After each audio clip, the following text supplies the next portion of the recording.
Now we've got the teeth segmented. We have everything exactly where we want it to be. We've got everything laid out. We have the teeth labeled where we want them. And because you chose IDB when you set up the case to begin with, you can see on the right side, halfway down, the letters IDB. That box is there. Now you go through the prescriptions. You can pick Mini Master, you can pick Radiance and Power. For this case, I'm picking Mini Master. You can add to all, add to lower only.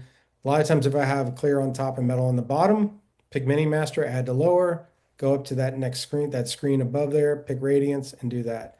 You can see here, if you do want to change a bracket, if you need to change a bracket or delete the bracket, then you just go into that screen that you saw and you go in and pick the right number. Is when you label teeth in this process, just make sure they're labeled accurately. It's a quick check. Positioning the brackets, the next step down is number 2, and you adjust the bracket position. Each bracket you can go into and you can change it up, down, left, right, tweak it. When you select the bracket, it shows you the occlusal surface. Just gives you the ability to change it however you want to change it.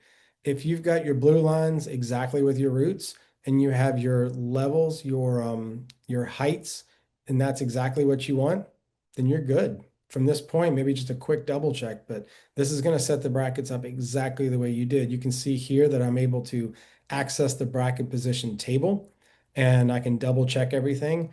On this table itself, I can actually change the heights of the bracket so that I can see what's happening from side to side, make sure that I have it exactly where I want it.